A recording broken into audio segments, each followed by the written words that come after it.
Bismillah ar-Rahman ar-Rahim, alhamdulillah, wa salatu wa salam ala rasulillahi amma ba'du.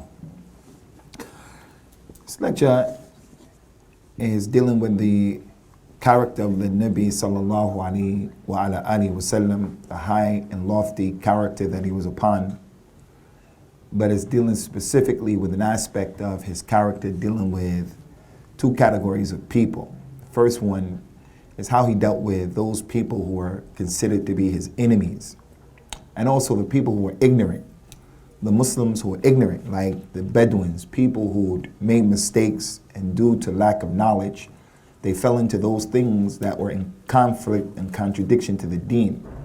How did the Nabi sallallahu alaihi wasallam deal with them, and how do we deal with people who don't know? So the first group of people, the first category, are his enemies. And when I say his enemies, I'm not talking about people who just don't like him or didn't like him. I'm talking about people who meant harm for him, people who prayed for and they planned and plotted his ultimate demise, because there's a distinction and a difference between someone who just doesn't like you, doesn't get along with you, and someone who goes out of his way to try to hurt you and harm you. I'm talking about those type of people, those enemies of the Nabi sallallahu alaihi wasallam, who made a concerted and conscientious effort to try to bring harm to him, to bring about his demise. If a person were to overlook imparting an individual who was his enemy, if he did that one time, everybody has enemies. You can think of your worst enemy. Your worst enemy may not be trying to hurt you. He just doesn't like you. There's some competition between you and him. Competition from the dunya. It may even be a relative. Allahu alam. The point is, if you had an opportunity to get the upper hand on that individual and to exact revenge, you had the ability to do it as well, but you chose to pardon him and to let him go. If you did that just once in your life and the people knew about it, the people are going to say, this person is honorable. This is a nice person with illustrious character, honorable character. With the Nabi sallallahu alaihi wasallam, it happened so many times that people tried to harm him. He got power and ability over them, and he let them go. To the point where we can even say that it was his sunnah, sallallahu alaihi wasallam, to let people go. And that's because of the high level of akhlaq that he was upon. As Allah described him in many ayahs of the Quran, وَإِنَّكَ لَعَلَى خُلُقٍ عَظِيمٍ, you are on a high level of character, Ya Muhammad. Everything that people consider to be good akhlaq, good character, it was embodied in Rasulullah sallallahu alaihi wasallam. He was clean, he was organized, he was patient, he was brave, he was a hard worker, he wasn't lazy sallallahu alaihi wa ala alihi wasallam, he was truthful. He sallallahu alaihi wasallam meant what he said what he meant, and so forth and so on. He was on a high level of akhlaq. Allah Ta'ala told him in the Quran, فَبِمَا رَحْمَةٍ مِّنَ اللَّهِ لِنْتَ لَهُمْ وَلَوْ كُنْتَ فَظًّا غَلِيظَ الْقَلْبِ لَانْفَضُّوا مِنْ حَوْلِكَ. It was a rahmah from Allah, Ya Muhammad, that you were easy with these people. The people you were giving dawah to, your enemies, everyone. It was a rahmah that you were easy with them. If you were rough and tough and hard-hearted, coarse, they would have dispersed from amongst you, because that's the natural response of a human being. This ayah is referring to kuffar and Muslims. If the Prophet ﷺ was rough and tough with his companions, and they were the uqala, hukama, Abu Bakr, Umar, Uthman, Ali, those tremendous companions, if he was rough and tough with them, the natural response would have been for the companions to run away, because that's how human beings are. But in teaching and giving dawah, the Nabi was not rough and tough. Generally, the asl with the Nabi, how he was generally speaking, was that he had rahmah and ra'fa and lane with the people. It was easy, sallallahu alayhi wasallam. Allah Ta'ala, in talking about his characters, akhlaq, he told him in the Quran, خُذُ الْعَفُوَ وَأْمُرْ بِالْعُرْفِ وَأَعْرِضْ عَنِ الْجَاهِلِينَ. Ya Muhammad, sallallahu alayhi wasallam, pardon the people when they make a mistake. People are going to make a mistake against you, me. Pardon the people. Make al-afu. Say no problem, let him go. And also command with al-urf. Command with those universal things that everybody understands and accept. Be easy with the people, be generous with the people. Those things from the culture and the customs that are okay, then work with the people based upon those things and turn away from the ignorant. Turn away from the ignorant.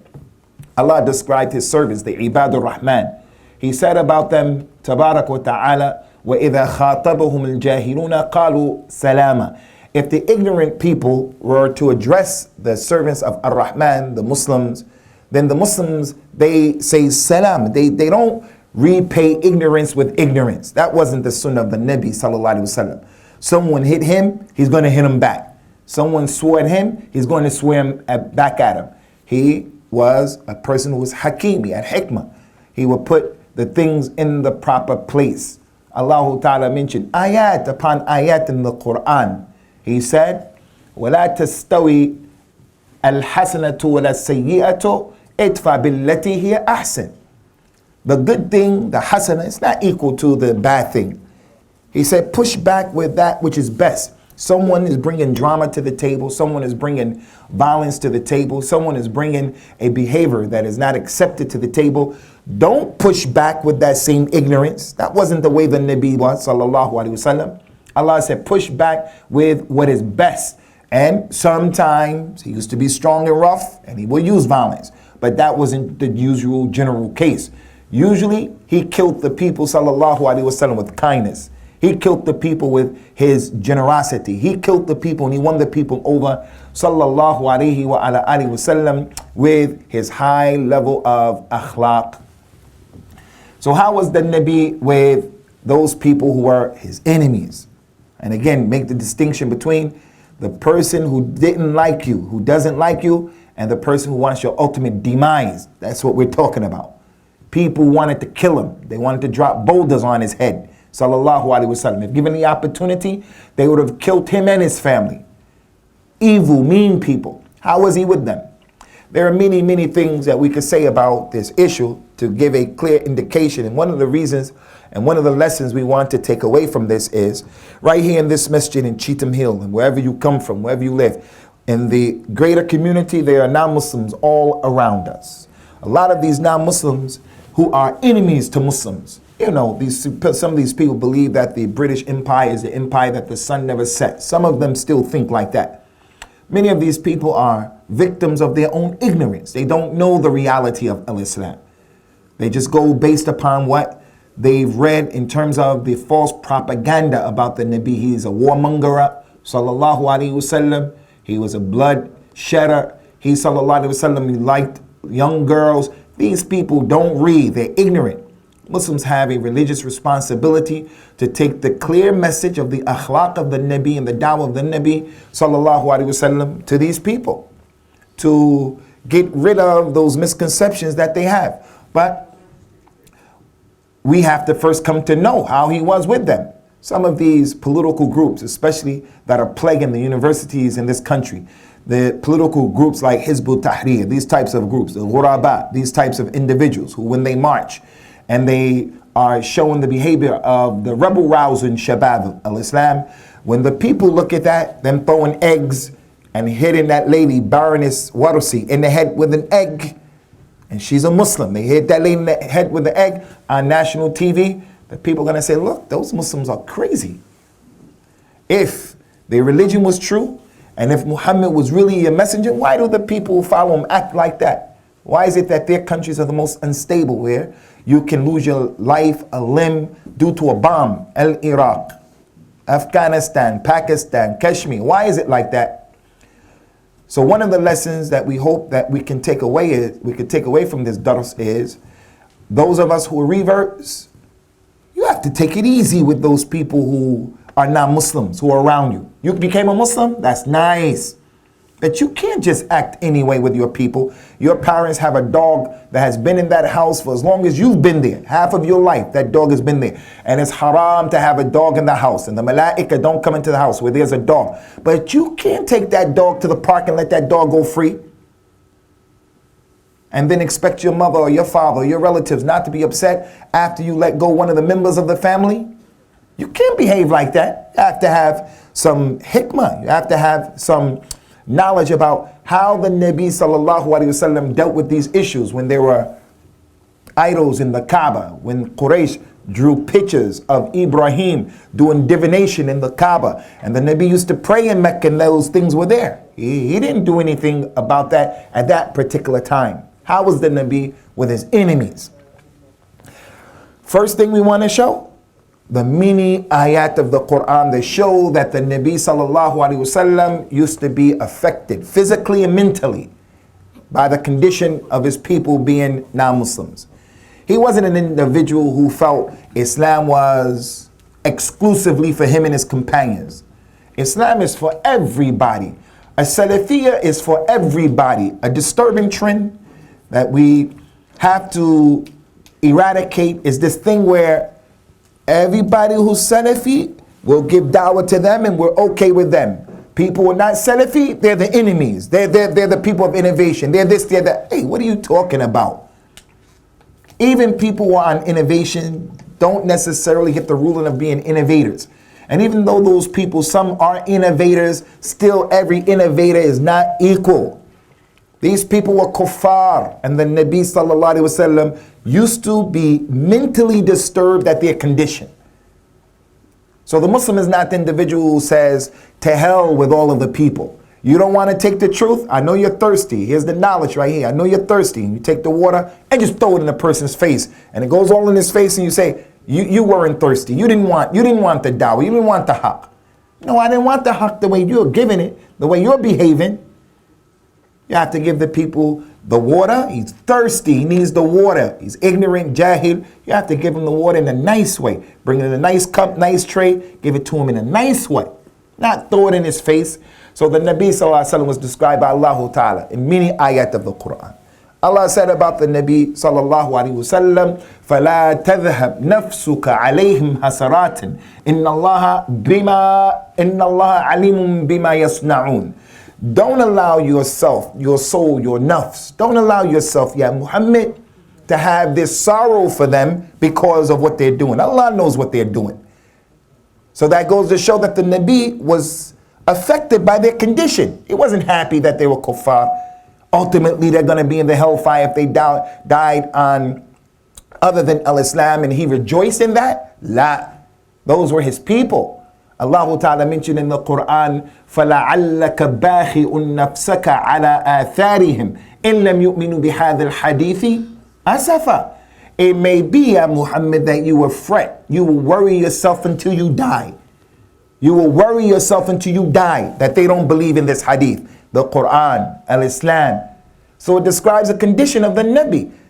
You're going to keep worrying and you're going to be overwhelmed with worry that your relatives didn't accept Islam. No, Allah Ta'ala is telling them, don't worry to that degree. He said in the Quran, ayat upon ayat upon ayat, لا يحزنك الذين يسارعون في الكفر إنهم لن يضروا الله شيئا.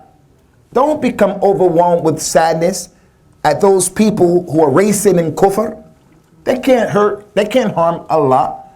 An ayat describing the condition of the Nabi sallallahu alaihi wasallam concerning his people, his relatives, his mother, his father, his uncles, his aunties, his cousins, his countrymen, who he used to say to them, Ya qawmi, oh my people, oh my people. When I became a Muslim, many African Americans who preceded me to al-Islam, back then in the 80s, they were of the opinion that once you become a Muslim, you have to start speaking with a broken accent like Asians or Arabs.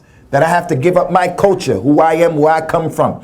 No, those people where I come from, African American, those are my people. The Nabi sallallahu alaihi wasallam never said and never detached himself from Quraysh. That wasn't the way of the prophets. The prophets would say to their people, Ya qawmi, i'budullah, ma lakum min ilahin ghayr. They used to say that to their people. Oh my people, they're kuffar. So the Nabi sallallahu alaihi wasallam has some concern. Allah described the Nabi, ayat upon ayat.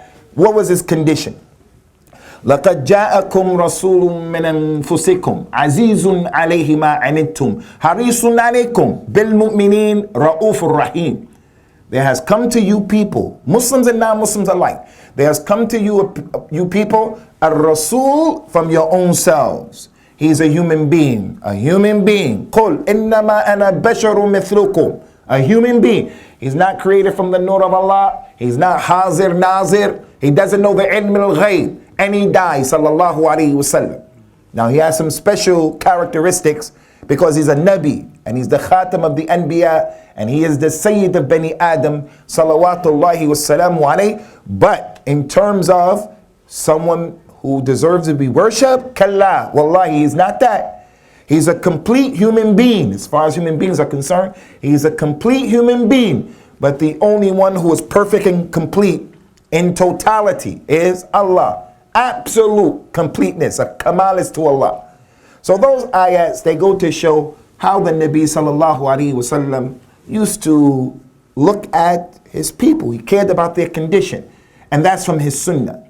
Now don't get it mixed up. I'm not saying to you that an imam of kufr, an imam of disbelief, that the Muslim shows him love and the Muslim is gracious with him. I'm not saying that. I'm saying generally speaking, the Nabi sallallahu alaihi wasallam, based on these ayat, he wanted khair for the people. He wanted Islam for the people. He wanted the truth for the people. He wanted the Salafiyya for the people. If the Muslim gets an opportunity to give dawah in a Deobandi masjid or some group of people invite you, and they haven't embraced the dawah, but they're lukewarm towards it.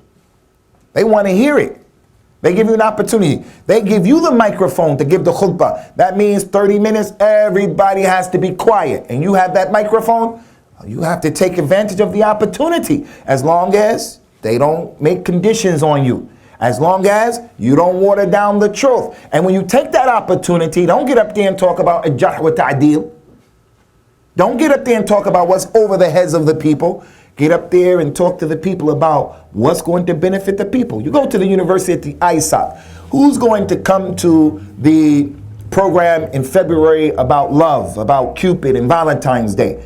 Not going to be basically the people who are practicing. It's going to be all kind of people. Most of them are not practicing. Many of them are not committed to practicing. Why in the world would the Muslim, the ISAC, the people organizing it, people on the Sunnah, why in the world would you call the talk the Dawah of Al-Imam Muhammad ibn Abdul Wahhab for that type of audience, for that type of day?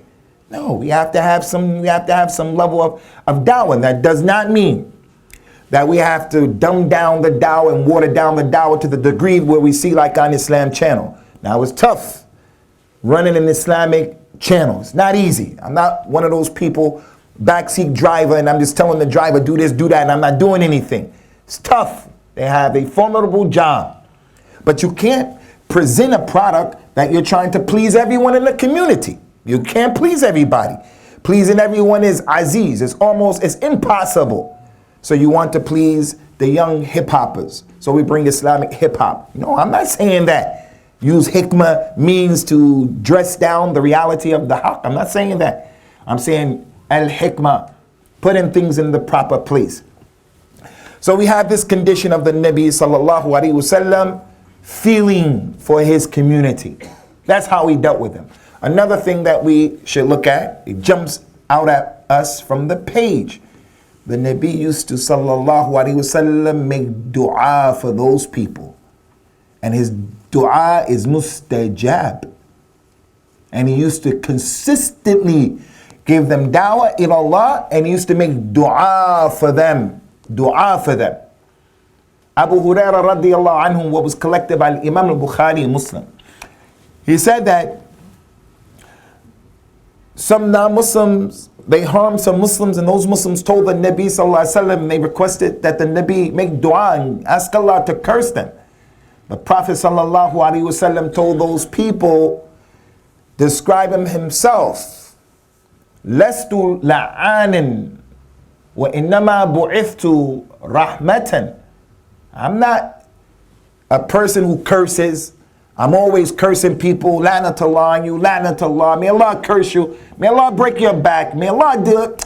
Each other.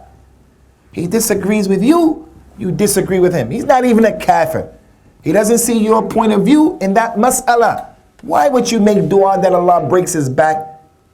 And if it really happened, the person broke his back in a car accident, he was lifting weights, he broke his back, some of these people would rejoice in that and say, you see, his dua is accepted because I'm on the haqq. He's not. The Nabi said, I am not a person who makes a la'na. I've been sent as a rahmah. As a rahmah. This companion, his name is Tufail ibn Amr. He came, he said, Ya Rasulullah, the tribe of Thaqif, they've gone overboard.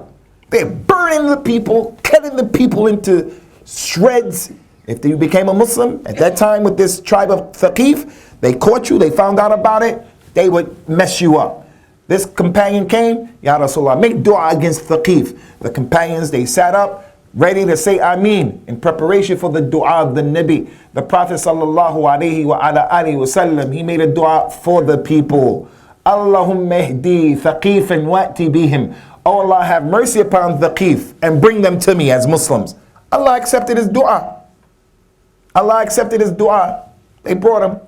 Allah brought those people as Muslims. Same incident happened with the Daws tribe. Same exact incident. Abu Hurairah radiyallahu anhu. This story is well known about how his mother used to say crazy things, terrible things about the Nabi to her son, sallallahu alaihi wasallam. And I have to make this point. We have a religious responsibility to defend the Nabi sallallahu alaihi wasallam. But there are two extremes in defending the Nabi sallallahu alaihi wasallam. One extreme is defending him by hook or crook, by any means necessary. Defending him by the haqq or the batil, by the sunnah or bid'ah, by Islam or shirk, tawheed or shirk. The important thing, I'm just going to defend him. I love him sallallahu alaihi wasallam, so I'm going to attribute things to him that's not real.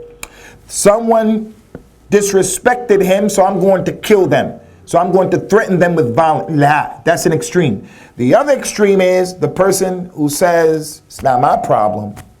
It's not my problem. Allah is responsible for defending the believers. Allah is responsible for protecting the Nabi sallallahu alaihi wasallam. It's not my issue. No, you have to do something about it. Many of the brothers are coming asking, what's the deal with Syria? What's the deal with Syria? Two extremes. One extreme is to talk about it without any knowledge, and you want to go to Syria and you want to fight in Syria. That's extreme. What are you talking about? What are you talking about? Who told you to do that? And what do you think you're going to accomplish by doing that? The other extreme is the person who says it's not my problem. They're Nusayris, those people not practicing Islam, even the ones who are being oppressed, is what they getting what they deserve. What are you talking about? What are you talking about? Be in the middle. We have to defend the Nabi sallallahu alaihi wasallam. We have to be sensitive to all of these issues, but again, everything has to be balanced. So concerning this issue, the Nabi used to make dua. Abu Hurairah, he was crying, he came to the Nabi. Rasulullah said, what's the matter? And anytime you see a hadith where the Prophet says, sallallahu alaihi wasallam, what's the matter? What's your name? Whose camel is that? Who is that man over there standing? Who put that rope in the masjid? Whose rope is this? Every time you see a hadith with that type of a question, know that it's a proof that he doesn't know the ilm al-ghayb. Know that it's a proof that he's not hazir nazir. Because if he was omnipresent, he wouldn't ask, whose camel is this? He wouldn't ask that question.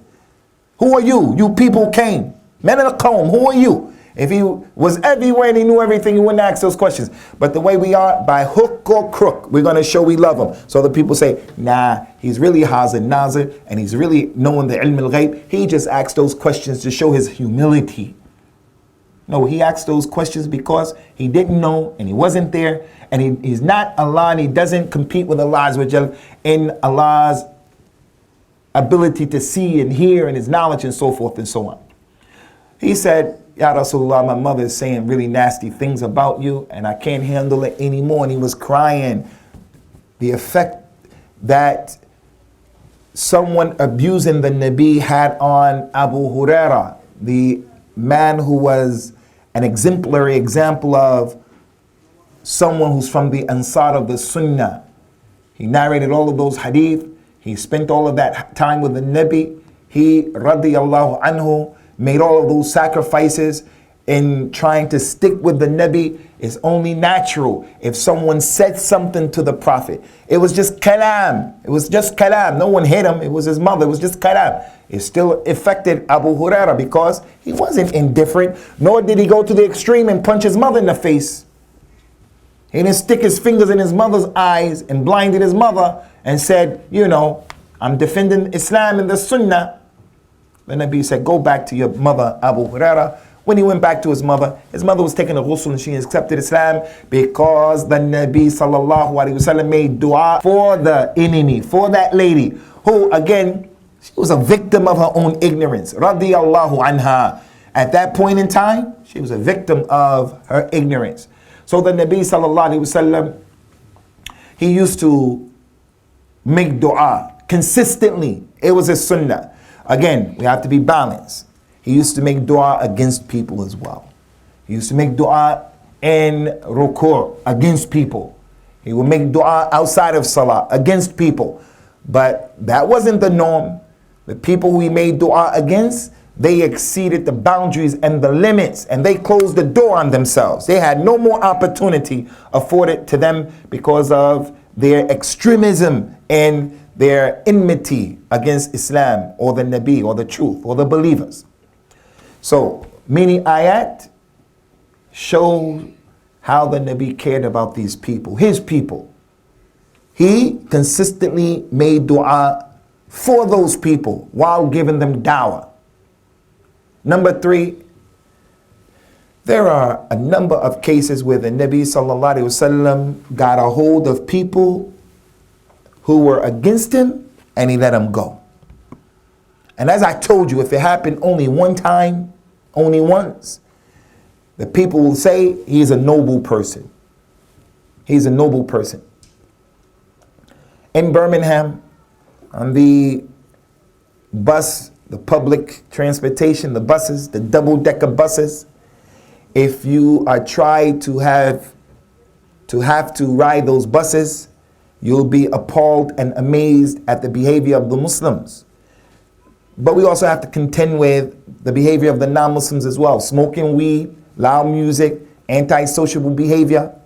You're with your queen, you're with your wife, you're with your daughter. People get out of hand. They're drunk, they're high. And someone does something that a man would naturally want to break his jaw. Naturally. It's not something you have to be taught. It's just something in the fitrah of an individual. Someone disrespects your mother. He can be very tall, very big, and you may be nervous, but naturally you're going to want to do something about it. Naturally. Being in that situation constantly with those people, being on the train, traveling up and down this train, up and down this country on the train, sometimes with your queen, these people are drunk. You see how they treat the coward behavior that they have. You see how they treat some Muslim girls who are on the train, throwing beer on them, just the way they are. Something naturally, you just want to deal with them. To know that the Nabi Sallallahu Alaihi Wasallam had the ability to exact revenge against these people and he let them go, it is a clear proof and an indication that Allah Azza wa Jal, He has set a high benchmark for us with the Prophet Sallallahu Alaihi Wasallam. That if a person loses his cool and he reacts naturally after doing that or before doing that or while doing that, he has to say, how would I think the Nabi would have dealt with this situation? And in most instances, when you look at his life, he Sallallahu Alaihi Wasallam would have been merciful to those people. Some people he dealt with them, he got with them because they deserved it, as you're going to see. But for the most part, he took into consideration their ignorance. He took into consideration their condition. He took into consideration he's an example and so many other factors and variables. From those cases, our mother said, Ya Rasulullah, what's the worst day that ever happened to you while you were giving dawah? What's the worst day that passed by you in your history, in your career as a Rasul and a Nabi? He said, I presented myself to some of the people in the southern part of Mecca, over there by Ta'if. I went to them and I gave them dawah ilallah. And you can rest assured that when the Nabi gave dawah ilallah, he used hikmah, he was articulate, he was gentle, he made the people understand. All he was saying was, La ilaha illallah. They didn't say back to him, we don't want to hear that because it doesn't make sense based on that. They can't refute him with anything. You know that he gave dawah in the best way. When he sat with the people and he gave dawah and got up and left, the argument has been established against them. With Allah, the hujjah is against them. They didn't have any recourse except that they told the Nabi Sallallahu Alaihi Wasallam, okay, we're not going to accept, and he left. They sent the ignorant shabab against him and they threw rocks at the Nabi Sallallahu Alaihi Wasallam, hit him in his head to the point where he told Aisha that the blood flowed and it was in his shoe. I can't imagine that because you're not going to hit me with a rock. You're not going to hit me with a rock in my head. You're not going to do that. I can't imagine that. If the issue wasn't in authentic hadith, it could be hard to believe that someone is like that. The Nabi said, as I was walking in that condition, I looked up. I was mahmoom. I was disturbed. And rightly so. I just went to them and said, say la ilaha illallah, and I tried to convince them. I didn't abuse them. I didn't rebuke them. I didn't swear at them. I just used words. And they send people to hit me in the head with rocks. Not a rock, not one person. Many people and many rocks. For what crime? Calling them to worship Allah. He said, I looked up and there was a cloud. And then there was Jibril. Jibril said, Muhammad, over there, there's the angel of the mountains. All you have to do is order them. Order that angel. He's going to take those mountains and he's going to pulverize those people and crush them. The Nabi made dua for them people. He let them go. He asked Allah, he said, I hope that Allah brings from their loins, from the parents, that they have children who are going to believe in Allah. And that's what happened. Those people became Muslims. The point is, the Nabi let them go. You don't agree with me, Akhi, about an issue that is not revelation, an issue that has room for taking and rejecting. It's an issue of ikhtilaf. You have a point of view, you don't do raf'ul yadayn and I do raf'ul yadayn, and we debate about it, and you reject the hadith as mutawatir, and then I say, oh Allah, break his back for rejecting the hadith mutawatir. That's what he's upon. He doesn't have to do raf'ul yadayn. He should do raf'ul yadayn to make his salat more complete. But if he doesn't mean it's so. So the point here is, Khwani, the Nabi used to let the people go. What about these issues of ikhtilaf that exist between Muslims? Different groups, the Deobandis, some of these fiqh issues, and even some of these aqidah issues, they're serious. Most of them are serious, but sometimes you'll find scholars having ikhtilaf in certain issues, even in aqidah. May not be a lot. The point is, being able to take everything into consideration, to know how to weigh it. Who to be rough and tough with and who not to be rough and tough with. Some people will hear these words, and because they have animosity, they'll say, this guy is just saying be good with everybody. I can't help that. I can do my best to try to be clear about what I'm saying, but I can't help a person's heart or his inability to understand. It's not what I'm saying. What I'm saying is that the Nabi sallallahu alaihi wasallam, if he dealt with people with the standard that many people are on today, then many people would have been destroyed during his time and they wouldn't have embraced Islam. And what was collected by Imam al-Bukhari, a Muslim, Jabir ibn Abdullah, he said that the community, the Muslims were traveling and the Nabi became tired and the people became tired. So he took a break. He wanted to rest. Another dalil. If you ever read a hadith that the Nabi became tired, that he went to sleep, that he was snoring, that sweat was coming out of his head, then you know he's not created from the nur of Allah. Because the nur of Allah doesn't sleep, the nur of Allah doesn't get tired, the nur of Allah doesn't sweat, and it doesn't snore. He's a human being. Everybody took their place and they relaxed. The Nabi said he took his sword off and he hung it on a tree and he went to sleep. A Bedouin man snuck up. He took the sword off of the tree. Where's the Hazar Nazir? Where's the Ilm al-Ghayb? He snuck up, he took the sword off of the tree, unsheathed the sword, put the sword to the neck of the Nabi. The Prophet woke up. The man said, Ya Muhammad, who's going to help you now? The Prophet was on his back. He was on his back in a position of weakness, incapacitated. He didn't become afraid. Who's going to help you now? The Nabi said, Allah, Allah, Allah. And the sword fell out of the hand of the man. There are some Muslims who read hadith like this and they say, oh, I don't believe that. I don't believe that. What's difficult about that? The hadith is Sahih Bukhari and Muslim. It happened. The man dropped the sword. The Nabi put the sword up. He picked it up. He put it on the man. He said, now who's going to help you? The man said, Muhammad, take it easy. Take it easy. The Nabi said, do you bear witness, La ilaha illallah, and I'm the Rasul of Allah? The man said, no, I don't bear witness to that. I don't believe in that. But I promise you, I take an agreement that I will not fight against you and I won't fight with people who fight against you. The Nabi let him go. He went back to his people and told the people what transpired, and those people embraced Islam. Those people embraced Islam. Why did they embrace Islam? The Nabi had every right to kill that man just a few minutes ago. When the tables were turned, that man was ready to take the Prophet out, sallallahu alaihi wasallam. He intended to do that, and he didn't allow him to do it, sallallahu alaihi wasallam.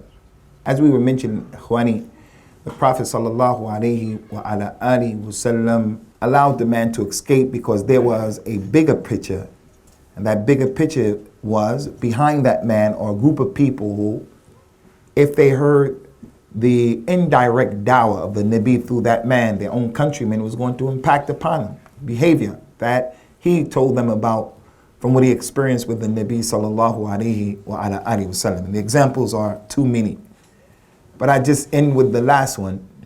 And that's with what happened when the Muslims had the ultimate power over the non-Muslims in the year in which they got the conquest of Mecca. Fath of Mecca. A whole surah was revealed because of that issue.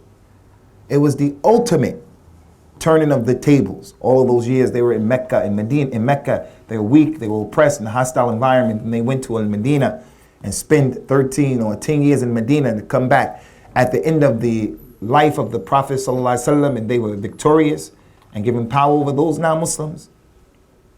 When they were traveling towards Mecca, someone from the Ansar reminded the Muslims of what took place and what transpired at the Battle of Uhud, when 64 of the Ansar were killed and 4 of the Muhajirin, 70 Muslims were killed. You go to Mecca, to Medina, you go by Uhud, you see the graveyard of the Shuhada. And there was a leader of the Shuhada. Who's the Sayyid of the Shuhada? Who is he? Hamza, the uncle of the Nabi sallallahu alaihi wasallam, was killed. So this Ansari man, when they were going to Mecca, he started telling them, do you people remember Uhud? Do you remember what they did to us at Uhud? Do you remember what they did to Hamza? And he was agitating the Muslims so that when they get to Mecca, they were going to decimate those people, pulverize them. And he reminded them of the atrocity, the war crime that they perpetrated on Hamza, because they mutilated him. They opened up his intestines and threw them out. They cut his face open, cut his ears off, his nose off. Now this is important, so I hope you pay attention to this. Yesterday I was in the class that Shaykh Abu Suhaib talked about those companions and how some people, they come close to the door of cursing the companions. They talk about Yazid, and then from Yazid it goes to Yazid's father Muawiyah, and then from Muawiyah it goes to Abu Sufyan. And where you guys come from, Pakistan and this area over there, the Indo-Pakistani area, that area over there, because of the close proximity of people of Shiaism, you'll find some people have this thing in them.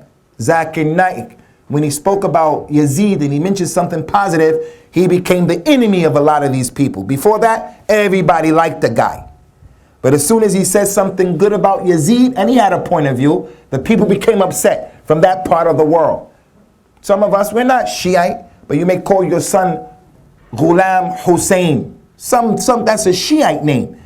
So the point here is, some people are against Muawiyah's mother. Her name is Hind bint Uqba. Listen to this, because I think everybody saw that movie, The Message or The Messenger. Everybody saw that movie about the life of the Nabi sallallahu alaihi wasallam, and it showed in the movie when Hamza was killed, this lady who was the wife of Abu Sufyan went and ate his liver up.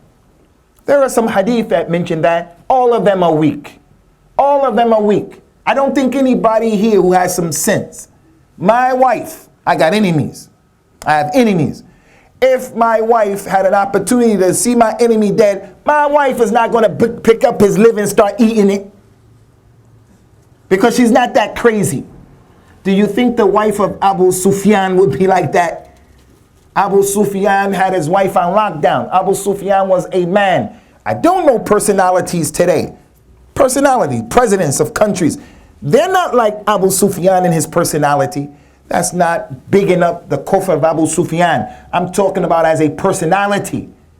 That man was a force to be reckoned with. Him, Abu Lahab, Abu Jahl, they were not easy. Those people had some manly characteristics. One of them would never allow his wife to go and eat someone's liver. So some people, they hate Hind, and Hind became a Muslim. She's from the companions of the Nabi sallallahu alaihi wasallam, so it is not true that she ever ate anybody's liver.